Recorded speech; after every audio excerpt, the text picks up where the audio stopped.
Has joined. Welcome, welcome. We don't have to be afraid. Mrs. Marcus is a tough person, trekker. Welcome, Mrs. Marcus. Yeah. All right. Go ahead, Manoj. You want to begin?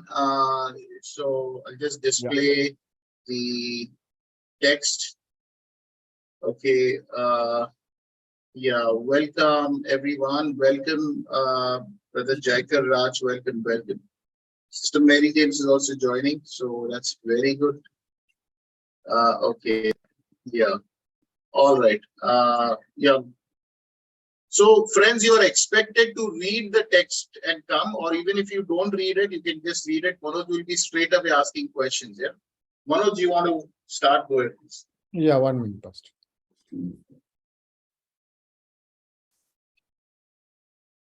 Yeah, okay. Good evening, everyone.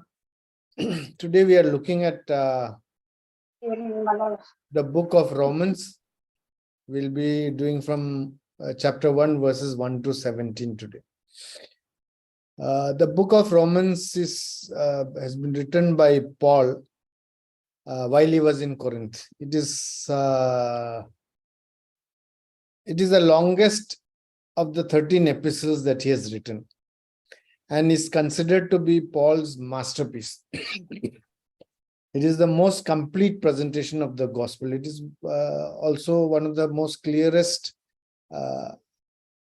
complete explanation of the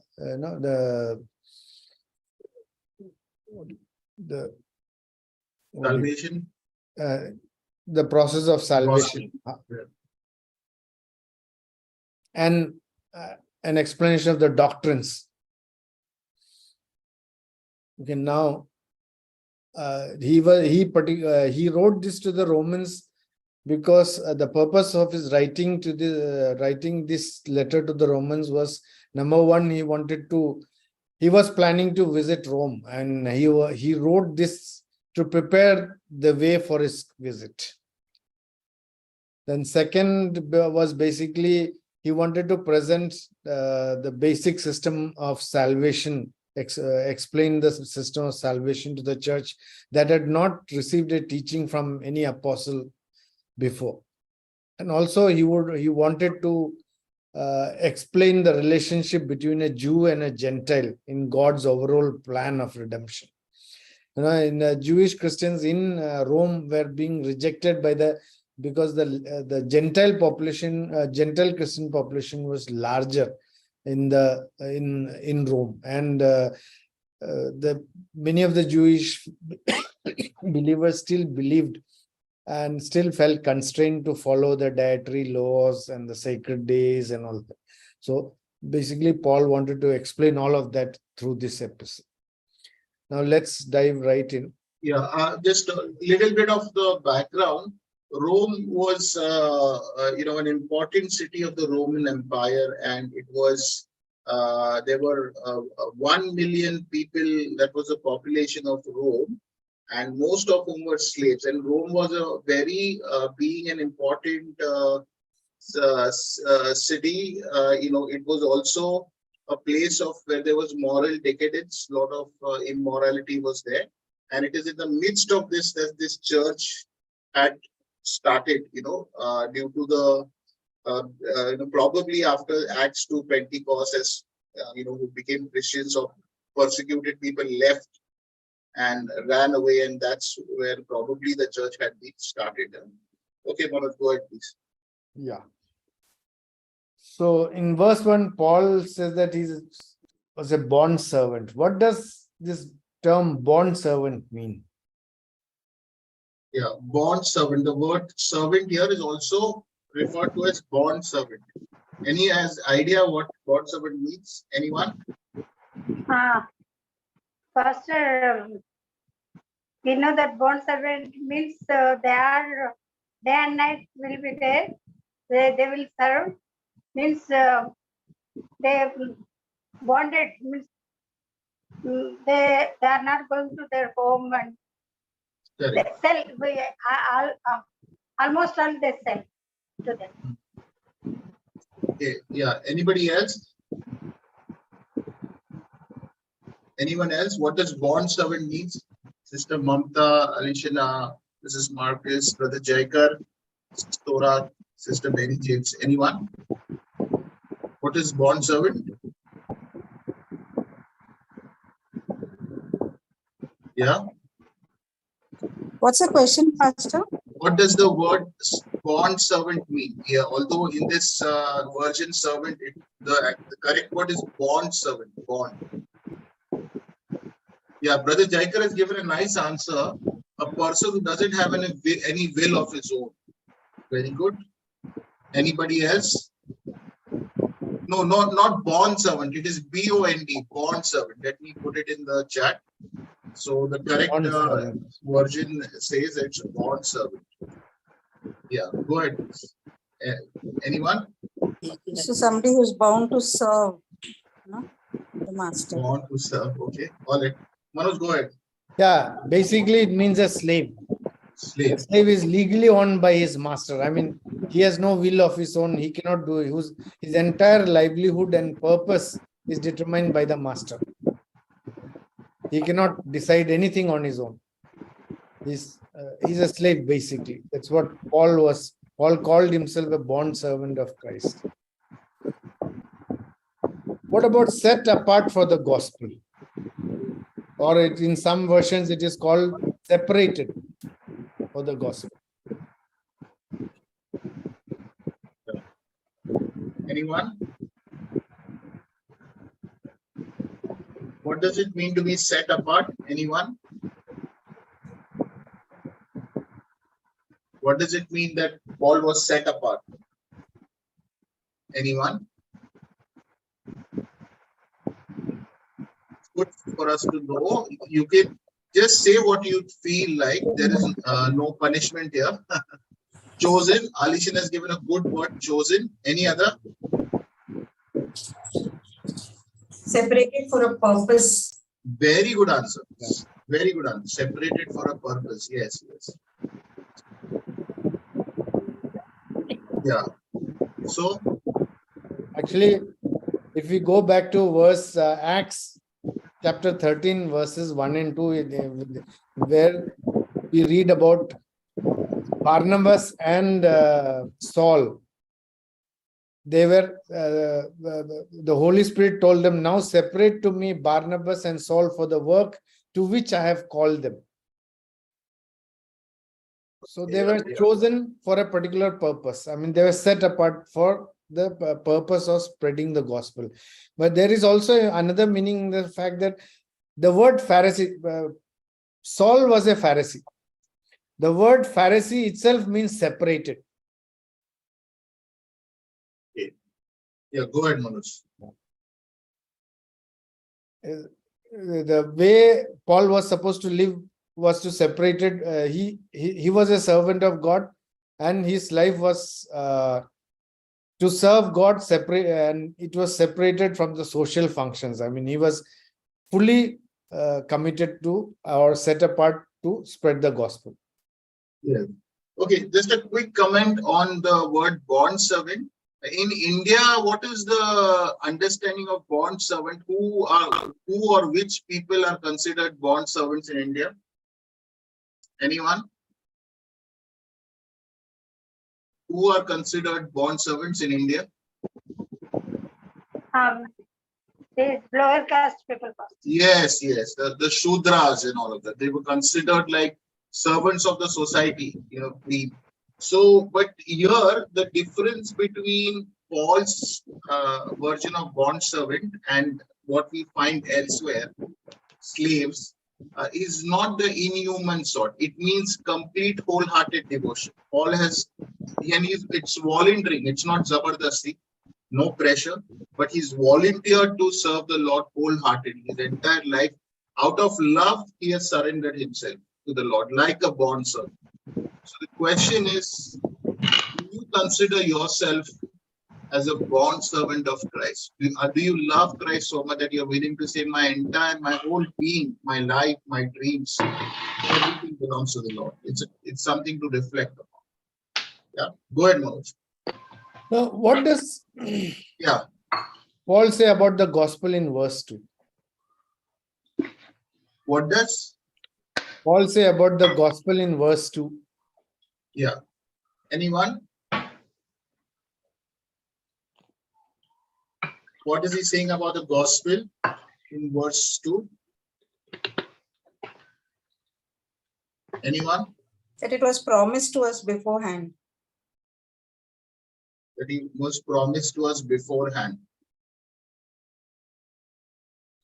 Okay. Yeah. Go ahead, Manoj. Yeah, Paul says that the message was foretold by the prophets. The gospel is not something new, and nor was it a clever invention of man. Right.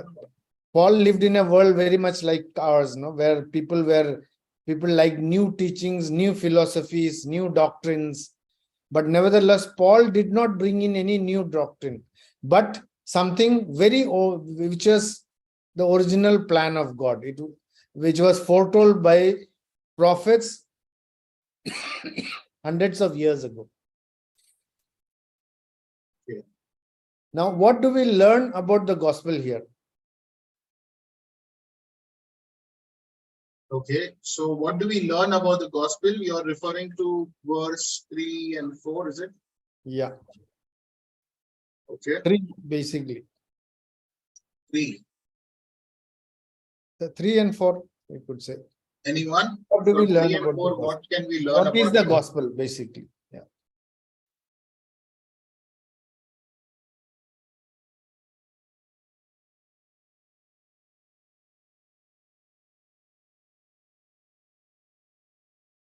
Okay. Anyone? What's the question, Pastor? Couldn't hear. What do we learn about the gospel from verse 3 and 4? Sorry, from 3 and 4.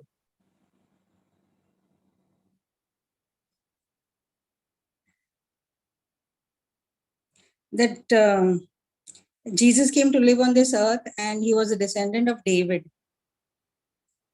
Okay.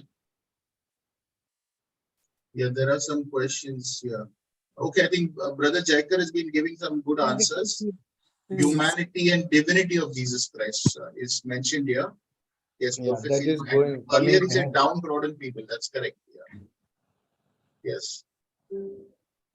Okay, here what we learn about the gospel here was that Jesus Christ is at the center of Paul's gospel. Everything else orbits around him. I mean, he's the center. And the center of Christianity is not a teaching or a moral system, but it is the person. It is the person of Jesus Christ. He is the gospel. Yeah. It's the gospel of God. Now, verse 3 and 4 brings what element of Christ's nature does Paul bring out in verse 3 and 4? What element of? Christ's nature does Paul bring out in verse 3 and 4? Holiness. Okay. Holiness. No? That Christ Holiness. Okay. Okay. Then anything else? he was appointed the Son of God. He's the Son of God. Okay. And what he was a descendant of David. So what does this imply? He was fully God and fully human. Yes. Very Yes. nice. Yeah. It shows Yeah, that human Jesus nature. had both a human origin, being born of the seed of David according to the flesh, Yeah. and a divine this thing. The evidence of Jesus' humanity was his human birth, and the evidence of his deity was his resurrection from the dead. Resurrection from the dead. Yeah. So human nature and divine nature, as Brother Jaikar commented. Yeah, go ahead. Yeah. What does it mean? Of course, just a corollary question, I could say. What does it mean that Jesus Christ was declared the Son of God by the resurrection? What does it mean that he was declared the Son of God? Is it? Yeah, by the resurrection. Okay. Which version are you reading from, Manoj? Pastor, I think this was NKGV. I had written down the question. No, I don't remember. Okay, okay. You have written down the question. Okay, okay, no problem. Let me just try ESV, because even the earlier or NASB maybe. Just a second.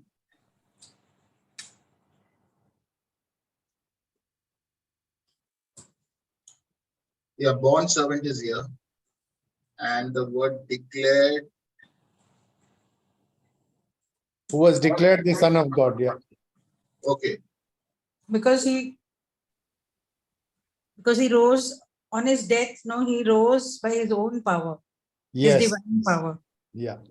correct. Correct. The resurrection of Jesus shows his divine power because he rose by his own power. He said, no, in John 2:19, destroy the temple and in 3 days I'll raise it up again. Now, who is the book written to? Of course, we have discussed that, but in any case.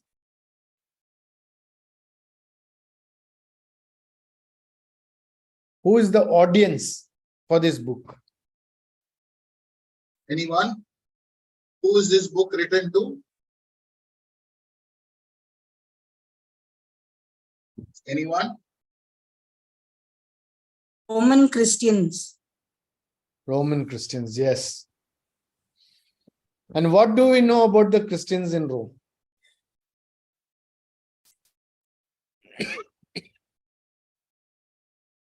Who were the Christians in Rome?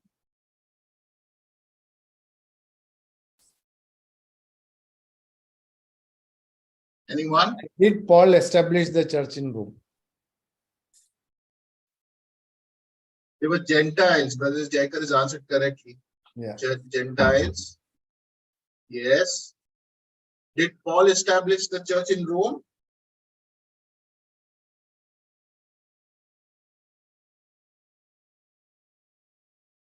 Okay. No, Paul had not established. Correct, Brother Jacob is saying. Paul had not established the church. Actually, Paul had never been to Rome. Right. When he was writing this, and he did not found the church in Rome.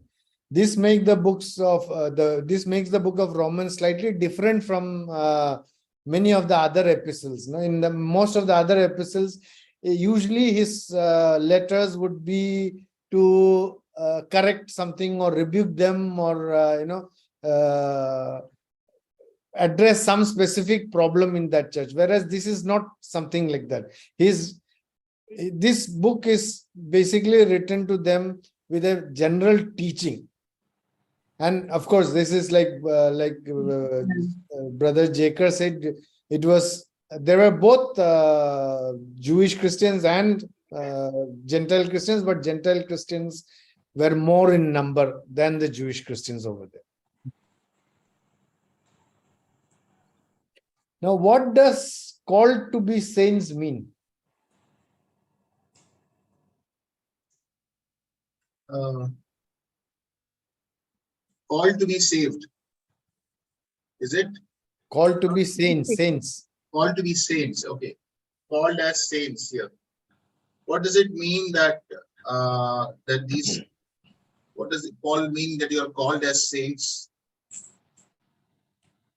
What does the word saints mean?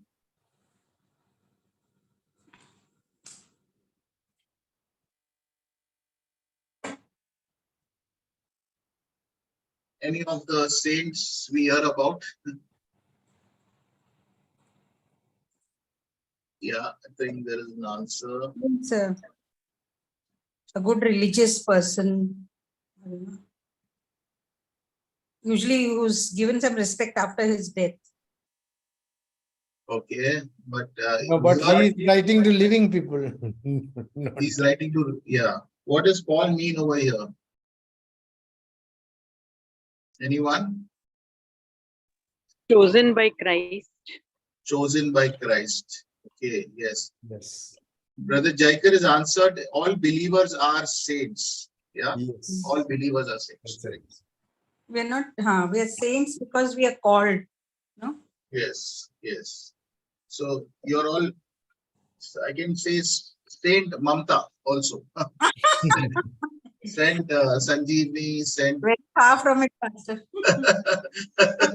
No, it is not your righteousness. It is the righteousness of Christ. Huh? God. So it's like that. I can just see these 2-3 names on my No, screen. yeah, the believers in Rome were called the saints. Correct. But it is important to note that they were not called because they were saints, but they became saints because they were called. Okay. They became saints through the calling. Okay. Question, Oh, Manoj. again, he says now in verse 8, he says, I thank my God through Jesus Christ for you all because your faith is being proclaimed throughout the world. What does it mean that their faith was being proclaimed throughout the world?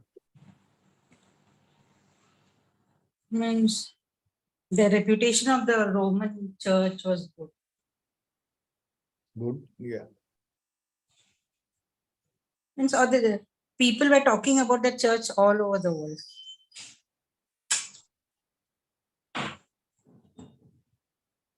Yeah. And why would it be? I mean, what could be the reasons why? Yeah. So why do you think the Christians in Rome were famous everywhere for their faith? Why were people saying, look at the Christians in the Rome, look how great they are, look how amazing is their faith? Why do you think they were famous in Christendom? Anyone?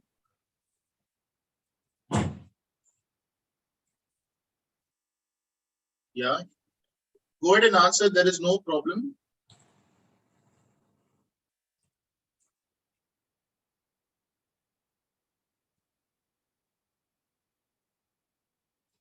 Yeah. क्यों उनको Because of the famous थे? location, is it?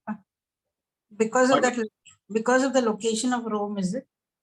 Because of the location of Rome. What about the location? Basically, you had Caesar and everybody ruling, no, at that time, parts of the world. Yeah, there is a bit of a point there also. It is not that. Yeah, Brother Jagger has said Rome was ahead of the entire world. So, okay. Any other answer? Why do you think they were faith? There were Christians everywhere. Everywhere Christians had faith.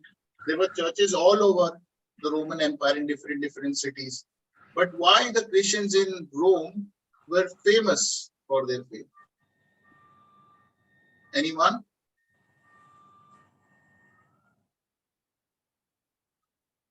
Yeah, okay. Go ahead, Manoj. Yeah, one of the reasons, like Sister Mamta said, Rome was the capital of the world at that point of time. So the people of the Christians in Rome would be known because the focus would be on the capital city and it was a big center of commerce.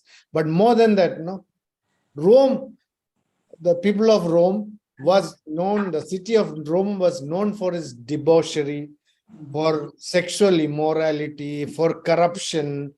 Everything was in excess. We see there's so about the emperors of Rome. I mean, how they lived. I mean, it was a center of idolatry, prostitution. Everything was there. There was instances of people were killing each other for sport. And in the midst of all this, in the midst of this dark world, this church was a shining example how they lived differently than the others. Yes. So much like a lotus in a kichad swamp. The swamp is dirty, ugly, but the lotus is so blooming. That is what highlighted their faith to the rest of the Christians. So that was quite amazing. So I think one of the things for us to reflect upon is our life like that? Is our faith known?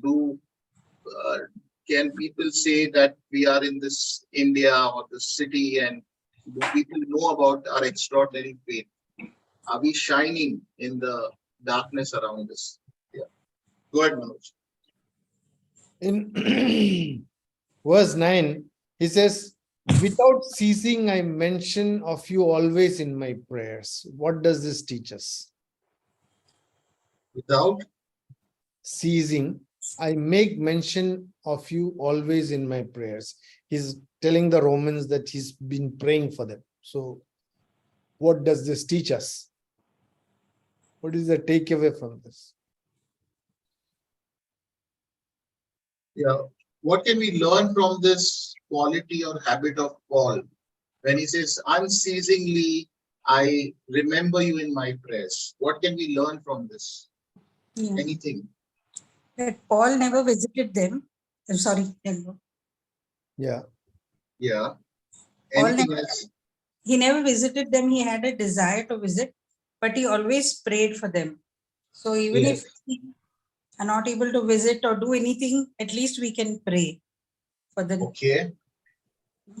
Any other answer? Anyone else? What quality of Paul can we learn or imitate from over here?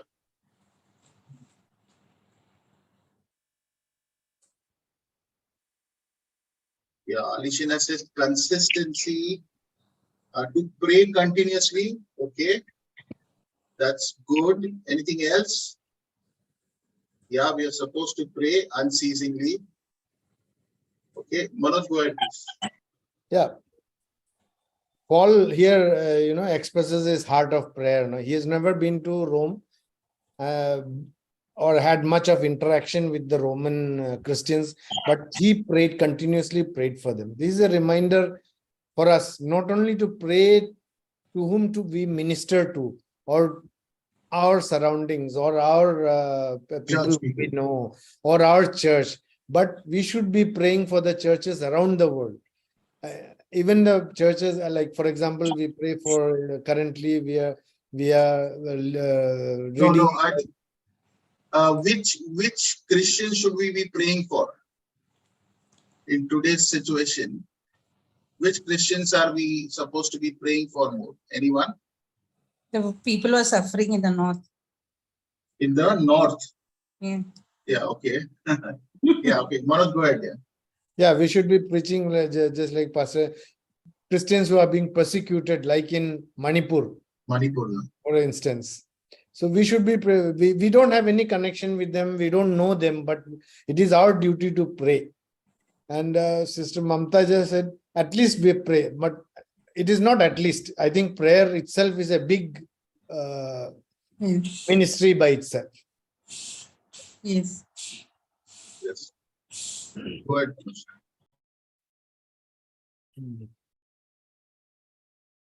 Verse 12 says, that is, that I may be encouraged together with you by mutual faith, both of you and me. What does this teach us again?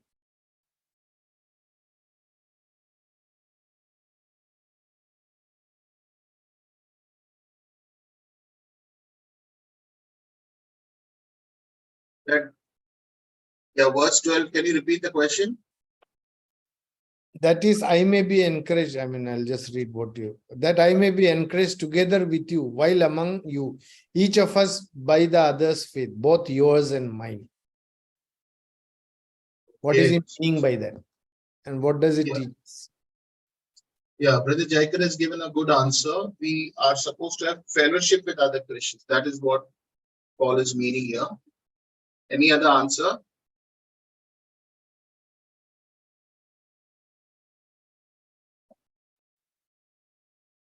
Yeah. Okay. Yeah. All right. Now, how can we be encouraged by each other's faith? What can we do to encourage each other's faith?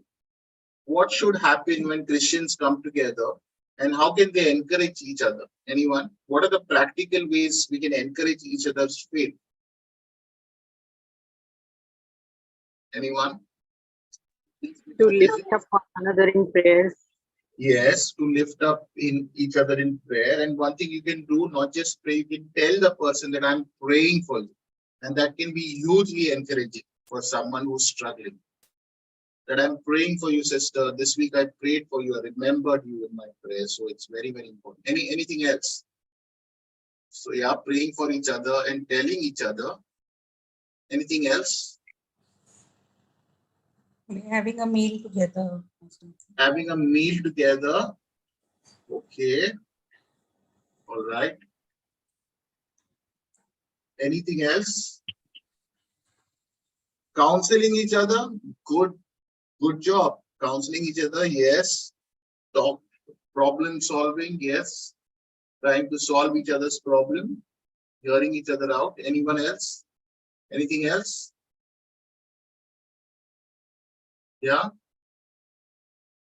Azad, sister Aruna, किस तरह हम एक दूसरे को अगुवाई कर सकते हैं, encourage कर सकते हैं? Give them a call, talk to them sometimes. Give them a call. Call them, talk to them. Yeah, that's also very true. Hi, how are you doing? We missed you today in the church. I just remembered you. That's very good. Call. Yeah, meeting with them also, although it's so difficult in today's time, but we can take an appointment and go and meet with people. One thing also is there to talk about, testimony, giving testimony when we meet and tell how God was faithful. I was going through a big crisis this week, but God helped. A lot of us are very shy as Indians. We think we don't want to, but sharing testimony is so important. It really encourages and sharpens each other in their faith. Okay? Yeah, okay. Manoj, go ahead, please. Yes, I mean, basically, it was not just giving. I mean, Paul was going there not merely to give, but Paul realized that he also would receive. I mean, even though he was an apostle, but still it shows his humble attitude, towards the other Christians. And also, just like Brother Jaker said, I mean, it shows the importance of Christian fellowship.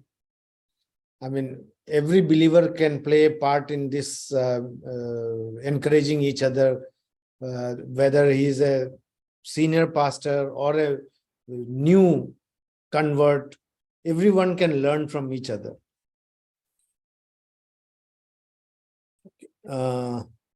Verse 13 says, he often proposed to go to Rome, but was hindered. Why and how does he eventually get there? Okay, so Paul wanted to go to Rome, but he was not able to go at that point of time. So he's writing the letter. But how did Paul actually manage to go to Rome afterwards? Anyone? How did Paul actually manage to go to Rome later on? Anyone? He wanted to go to Rome, but it was not possible. How did he end up going to Rome? Anyone? We actually He studied. was arrested. He was arrested and taken. Yes. Yeah. A Sarkari Mehman. Sarkari Mehman. As a prisoner. All expenses paid. Okay. Correct. Yeah. No, actually he came there as a shipwrecked prisoner. No, I mean, even Paul would not have guessed that he would be sent there at the government as a Sarkari Mehman. They had to find a ship for him, escort for him, and he entered the city in bonds, basically. But he wanted to go to Rome, but he was hindered by various circumstances. But the delay resulted in this book. So his writing of this book happened because he had not visited Rome. And Romans, the book of Romans is considered to be the best expositions of the Christian doctrine. So it is, God had a plan even there when he was hindered from going to Rome. Now he says, I am a debtor both to Greeks and to the barbarians, both to the wise and to the unwise. What is he meaning by that?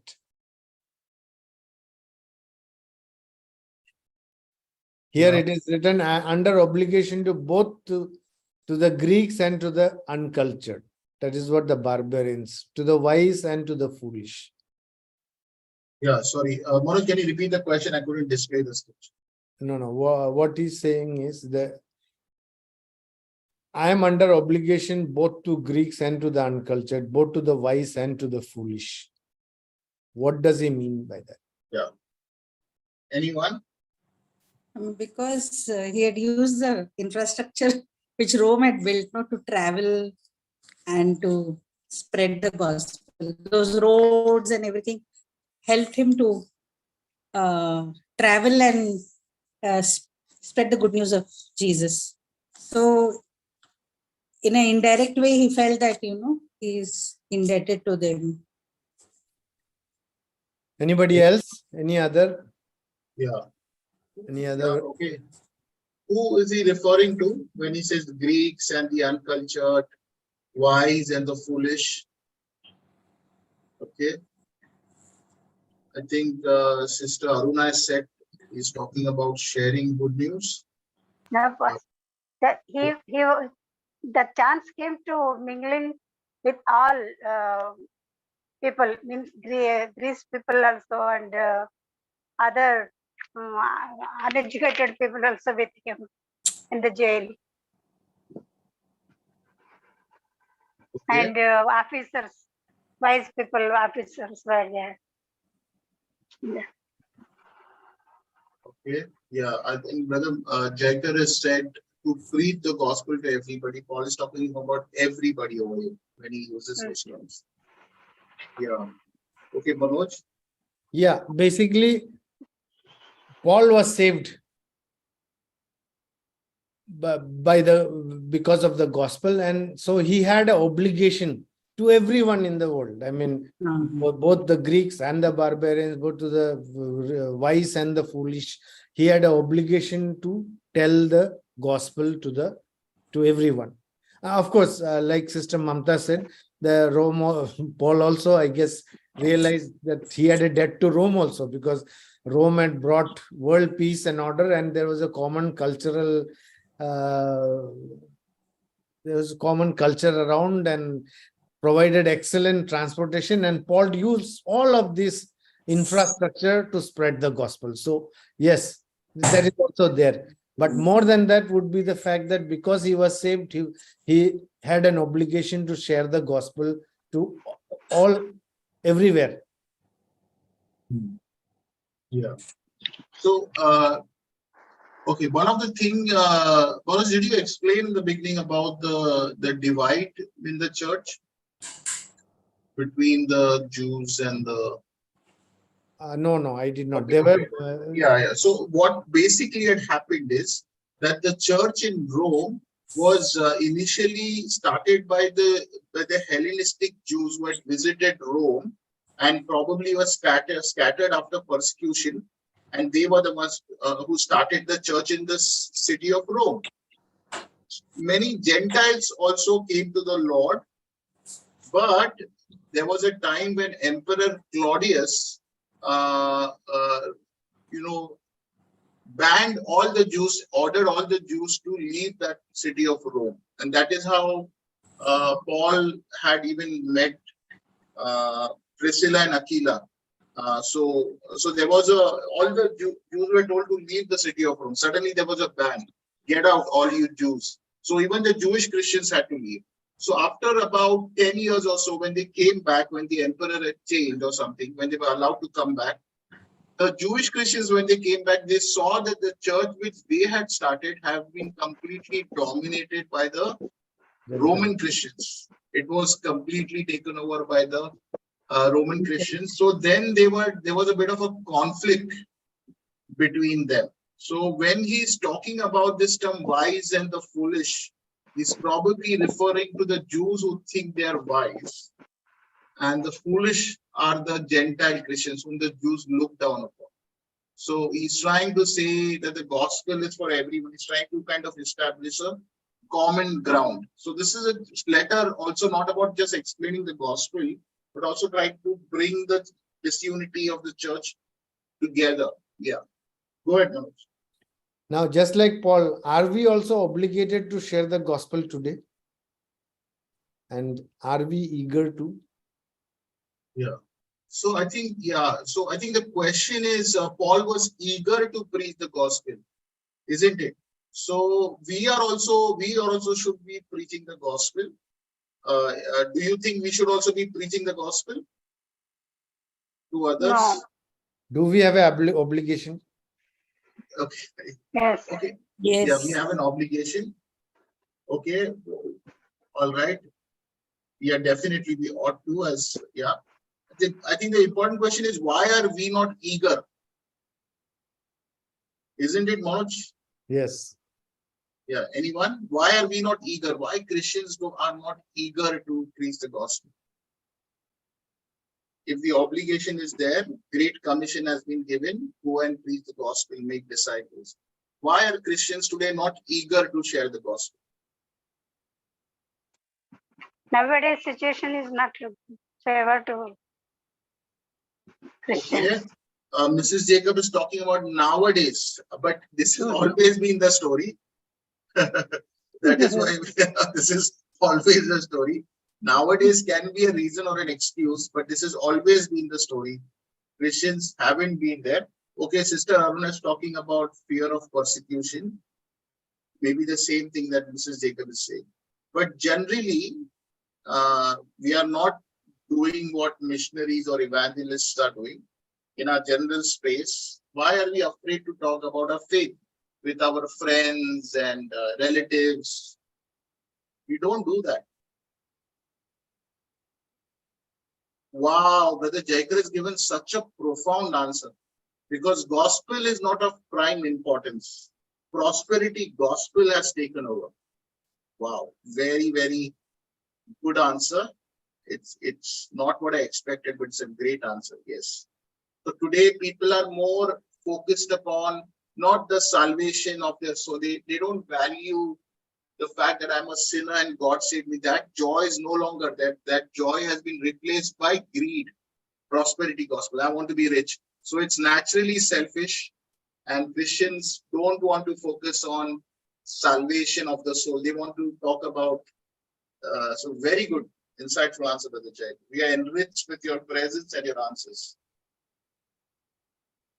Okay, now Sister Aruna has made a very interesting contribution. She says, but somehow they are sharing Jesus through their prosperity gospel. So, prosperity gospel, even though it is wrong or corrupted, Jesus is still being preached through that.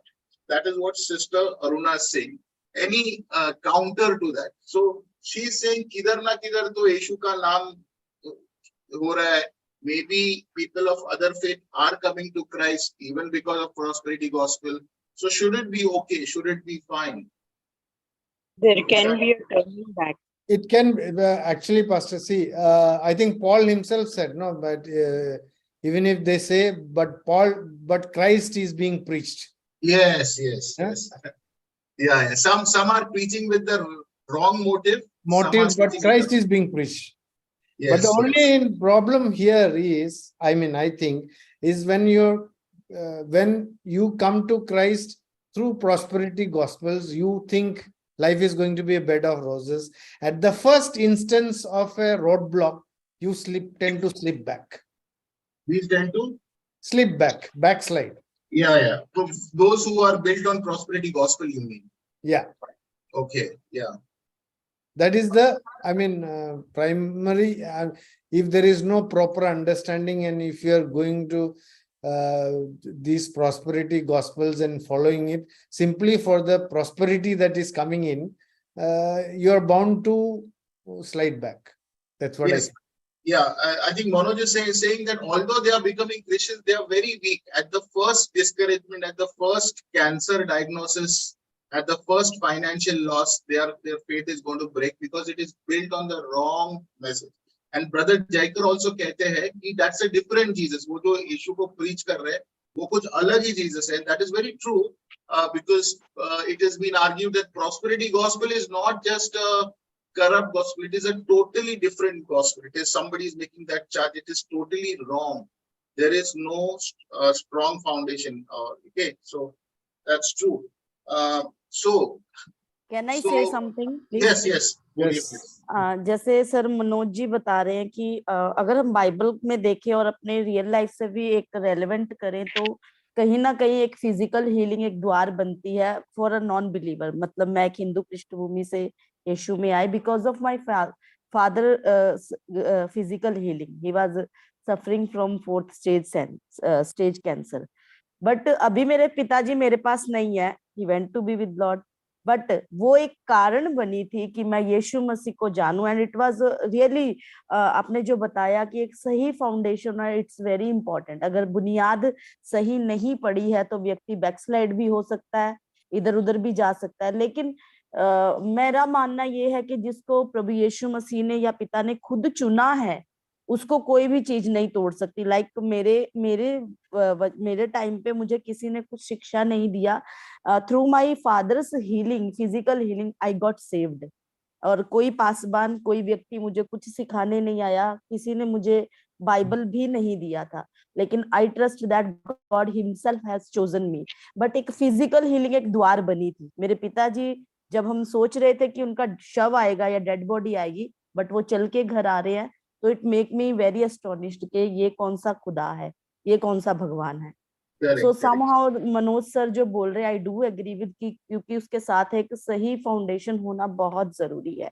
और जो ये Jayakar sir जी ने डाला है कि there is a different Jesus, जैसे मनोज जी ने बताया कि कहीं ना कहीं बहाने से या कैसे भी हो तो मसीह की कथा का प्रचार रहा है, ये गॉस्पेल एपिसल्स में पौलुस ने कहीं लिखा है, मैंने भी सुना है।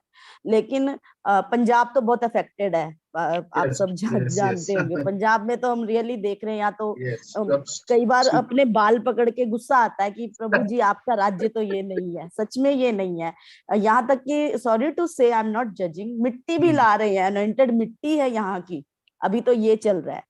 सो यू कैन सी के कितना भी, मैं नाम नहीं एक्सपोज करूंगी, you are well equipped and well known person, तो आप सबको पता ही है। लेकिन आई थॉट के पंजाब में जहाँ ये सब हो रहा है, वहां पे खुदा अपने भी लोगों को खड़ा कर रहा है, एक सेना तैयार कर रहा है। So I do agree with what Manoj sir is saying, but physical healing एक द्वार बनती है। और बाइबल में भी हम देखते हैं कि सबसे पहले प्रभु ने फिजिकल हीलिंग ही की है, बाद में स्पिरिचुअल हीलिंग्स हुई हैं। चाहे Yeah, फिर वो yeah. मरियम Correct. मगदलीनी Yeah, के that's साथ true. अशुद्ध आत्माएं निकालना हो, या Good फिर point. वो यायर की बेटी को जीवित करना हो, या फिर कहीं ना कहीं it started with physical healing, तो फिर Yes, वो बाद yes. में उद्धार बाद में ही आया है।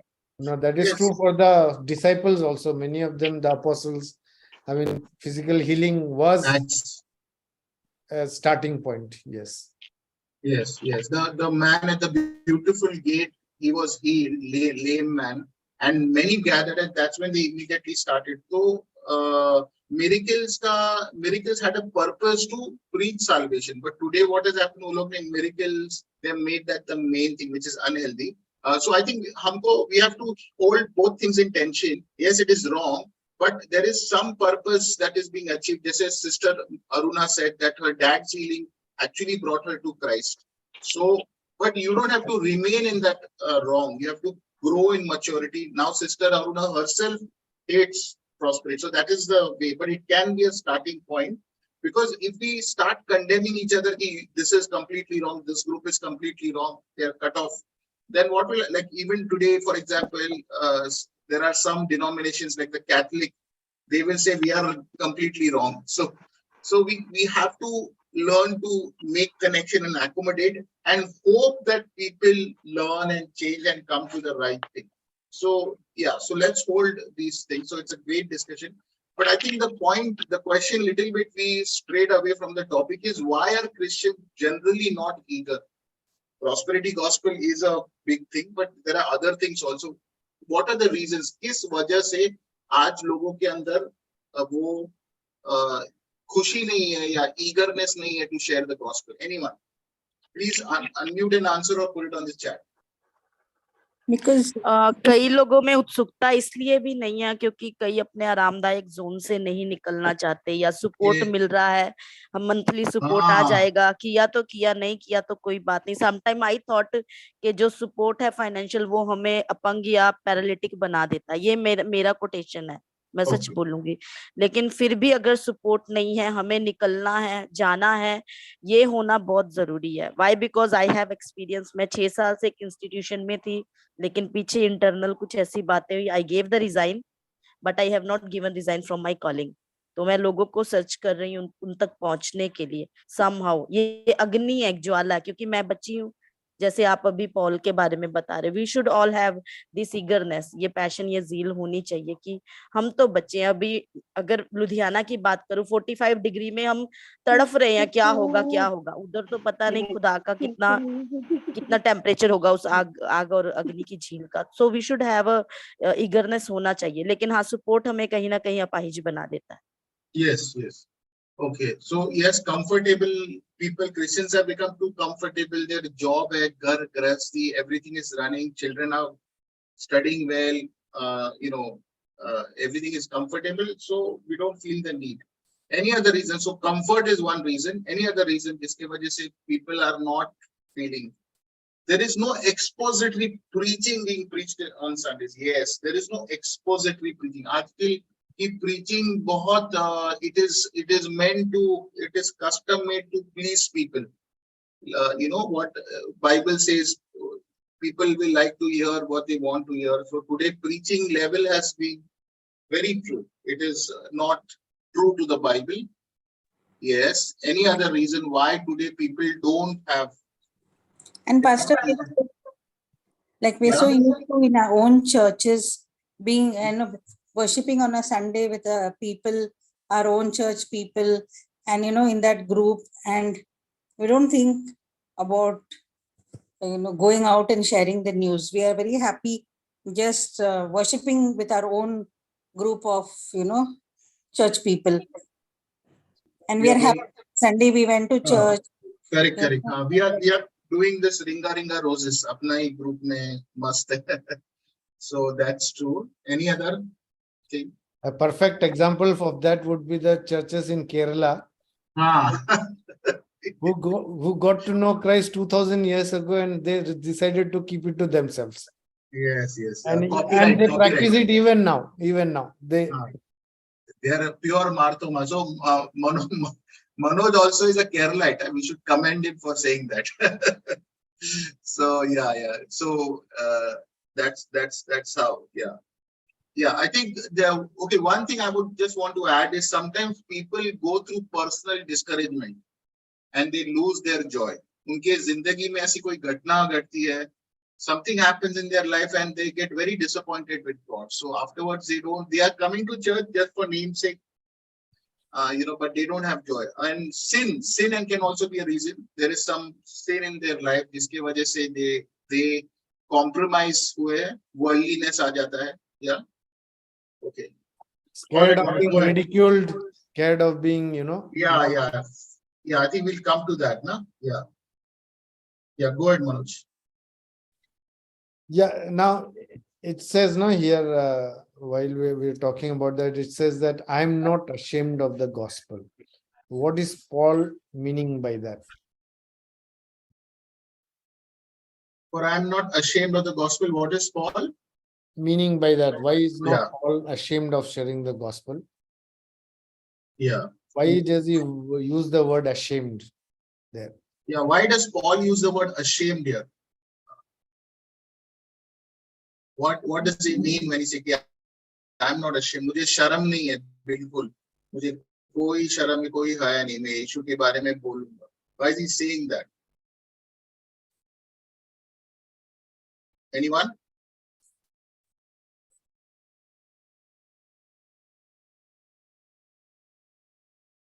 Anyone? Okay. Yeah. Most of them did not believe and they were against, but he was not bothered about it. He wanted to share the good news. No, but why shame? Why the word ashamed? Meaning, ideally Paul should have been ashamed of sharing the gospel, but he says, I am not ashamed. Because ideally Paul should have been ashamed. Yeah. Originally he was a Jew. He was a Jew. Originally, you're not able to hear. Okay. Yeah. Basically, gospel is not something which is about the good news only, but it is something which leads to salvation. So leads to salvation. Ideally, what, Mrs. Tora, can you repeat?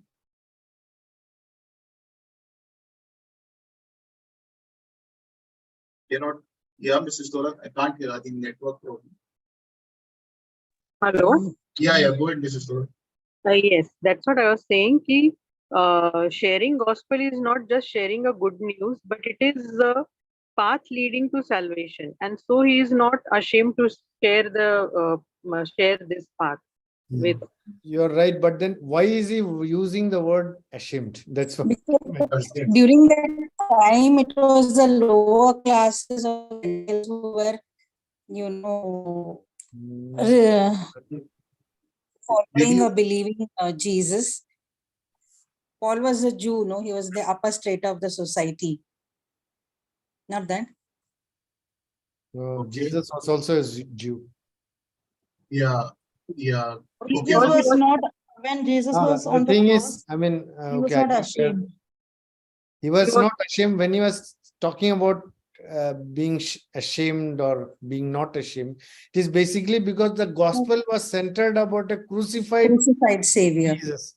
Those days, who were crucified? Criminals were crucified. Here were crucified, yes. Yeah, in a sophisticated city like Rome, I mean, if you're talking about a savior who has been crucified, it would be, the people would look at you, it might be a little embarrassing. So that's why Paul is saying that he's not ashamed. He's not ashamed to preach a gospel that is centered on a Christ who was crucified. Yeah. So the heroes or gods, Roman gods, Greek, they were very powerful, like on the throne, and they had a lot of power. So Christ looks like he's very weak, defeated on the cross. You understand? So that's also one thing. So yeah, very true. Yeah. Okay, go ahead, Manoj. Now, are we ashamed of proclaiming Yeah. the gospel? Yeah, I think. And if we are, what could be the reasons? Yeah, I think we can discuss that in the end, Manoj. You can finish. No, Pastor, it is almost over. Finish, Pastor. One just question is that he says that what do you call to the Jew first and also to the Greek. For in it. Yeah, So to the Jews first. What does that say? Okay. Yeah, anyone? Jews first and then to the Greeks or Gentile. What does that mean? Because Jews were selected by God. Yeah, according to the salvation story, first the Jews came and then the Gentiles. That's good. Yeah. Okay, Manoj, go ahead, please. Now we come back to this, Pastor. Why are people ashamed? Are people? Okay, you are covering till 16 or 17? What is the righteousness of God? Yeah. Okay. So righteousness of God is also there. Yeah. Verse 17, righteousness of God. What is righteousness of God? Anyone? What does this term mean? Righteousness of God?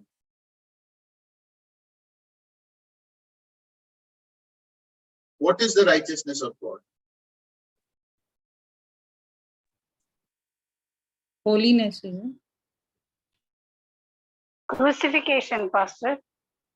Crucifixion, And resurrection. Okay. Anything else? As for the prophets, that done. Okay. What is the righteousness of God? He saved us. Attribute of God. Yeah. Okay. All right. The word righteousness means right standing with God. With God. Okay? Right standing with God. यानी आप प्रभु के सामने आने के लिए fit हो, प्रभु के साथ रहने के लिए fit हो. You have a right standing with God. And why is that? Because of Jesus Christ, what Jesus has done. He took away our sins and covered us with his righteousness. So through the gospel, the righteousness of God is revealed, which is what Jesus has done. Yeah, from faith to faith, which is from beginning to the end. That is the journey. Okay. And brother Jacob said, holiness also. Yes. Yeah, we could call that holiness because it means you're completely right before God. So God says, be holy as I am holy. So be righteous as I am righteous, and you have to be completely right. So it is impossible for man. Okay. Yes. So that's how it is. Okay. Now I think we can come to the question. Why are we ashamed of the gospel? Anybody? This is the last thing. Why do you think? Are we ashamed? Anyone?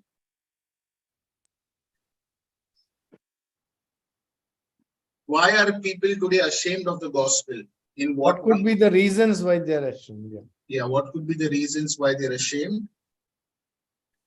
They feel little shame to talk about Jesus Christ to their friends, relatives, in party, in a wedding, because they don't have it. They don't have it. They don't value it. They themselves don't know. They don't. Yeah, that is true. There are many namesake Christians. They don't know the purity of the what God has actually done, or they have lost their joy. Any other answer? Why are Christians today ashamed of the gospel? उनको अजीब लगता है यीशु के बारे में कि अपने friends को रिलेटिव्स को बता sister Aruna hit the nail की उनको लगता है they will relations खराब हो जाएंगे. People will lose their friends and relatives if they talk about that. Yes, good answer. Okay, any other answer? The people will not like it. People will not Like it when we share. okay. People will not like it when you share. Okay, yeah. I mean, Yeah, they same may thing. not like us telling Yeah. them about Jesus. Yeah, correct. Yeah. You will lose your social status, your image, your highly respectable figure. No, Pastor, when we are starting to share, no, then opposite people, some people will say, hi, these people always saying Talking about Christ, Jesus. Christ, like that also. Yeah. That means, Okay. means that will give Okay. We are going